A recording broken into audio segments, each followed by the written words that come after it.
अब ये जो क्वेश्चन हमारे सामने है, ये क्वेश्चन बहुत ज्यादा आसान है, ये क्वेश्चन बहुत ज्यादा आसान है। सीधे क्वेश्चन स्टार्ट करते हैं, लेकिन सबसे पहले मैं इसका रफ डायग्राम बनाऊंगा ताकि आपको क्वेश्चन करने में बहुत ज्यादा आसानी हो जाए। सबसे पहले हम बनाएंगे रफ डायग्राम, ठीक है। देखिए एबीसी है, तो मैं उसे उतार दूंगा यहां पर इस तरीके से, एबीसी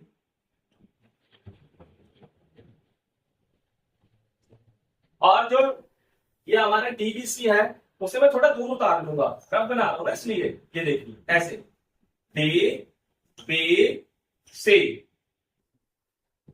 ठीक है, मैंने दूर उतार लिया। ऑलराइट, अब मैं क्या करने वाला हूं, मैं अपने मन से इनका नाम देने वाला हूं 1 2 3 4, यानी 1 और 2 मैं यहां लिख दूंगा, 3 और 4 मैं यहां लिख दूंगा, ठीक है। अब सवाल स्टार्ट करते हैं। ये रफ डायग्राम है, सवाल खत्म हो जाने के बाद में आप इसे मिटा दीजिएगा, ठीक है। अब सवाल स्टार्ट करते हैं। सबसे पहले हमारे पास गिवन क्या क्या है हम वो देखते हैं।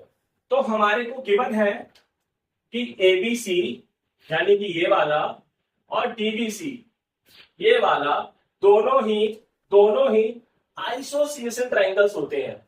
आइसोसेलेस ट्रायंगल्स का मतलब है जिनकी दो साइड्स इक्वल हो। कम ऑन, दो साइड्स इक्वल हो, यानी कि एबीसी में आपको एबी और एसी बराबर दिया है, गिवन है।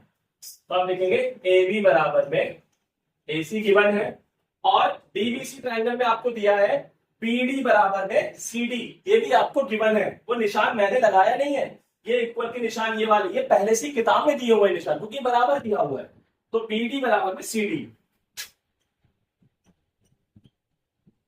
और हमें प्रूफ क्या करना है, हमें प्रूव करना है ये चीज,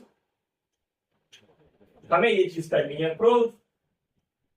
अब हम करेंगे सॉल्यूशन, लेकिन ज्योमेट्री हम पढ़ रही है, चैप्टर हमारा ज्योमेट्री का है ट्रायंगल्स वाला, तो उसमें हम कभी सॉल्यूशन नहीं लिखते, हम लिखते हैं टू प्रूफ।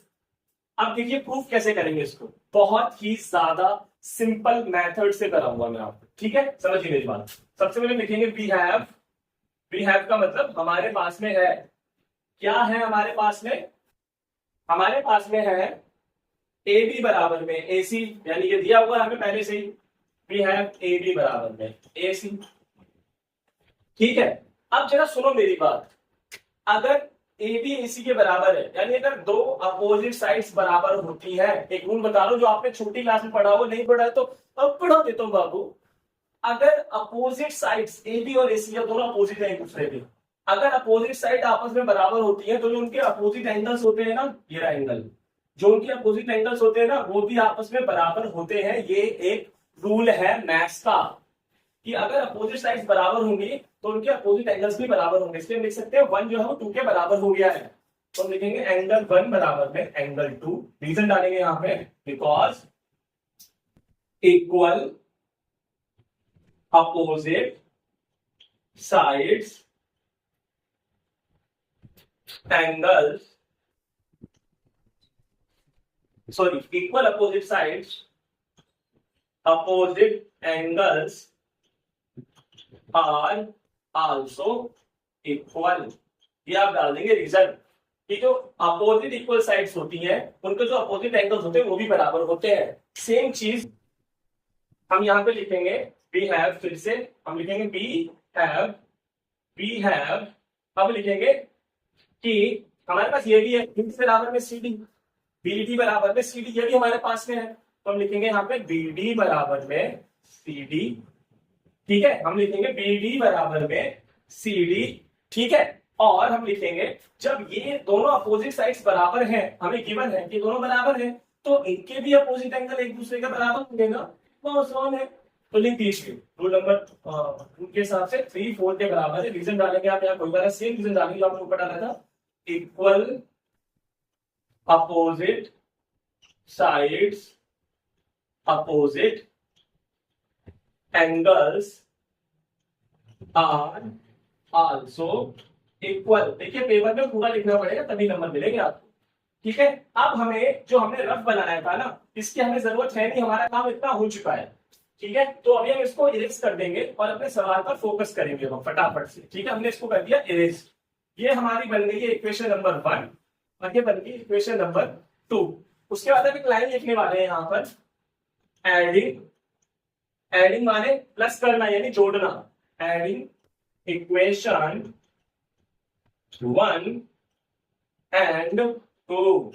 आपने लिखा है एडिंग इक्वेशन 1 एंड 2, यानी आप 1 और 2 को जोड़ोगे।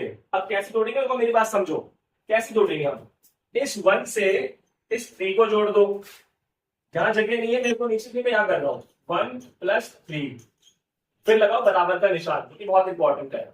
और फिर इस 2 को इस 4 से जोड़ दो, यानी एंगल 2 + एंगल 4। इस तरह से इक्वेशन को जोड़ा जाता है। ये लाइन आपको खींचनी नहीं है, तो समझाने के लिए मैंने आपको बताया था कि 1 से 3 को जोड़ो, 2 से 4 को जोड़ो।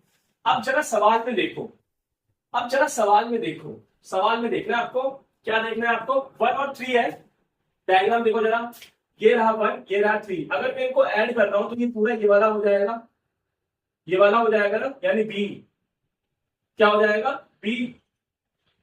और बी की एक लाइन कहां जा रही है, ए पर, और एक लाइन कहां जा रही है, डी पर, तो हो गया एबीडी।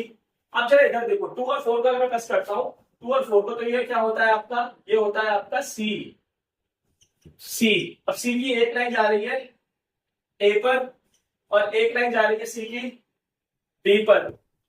हो गया ना आपका सवाल, चैनल सब्सक्राइब कर दिया ना आपने मेरा, बाय।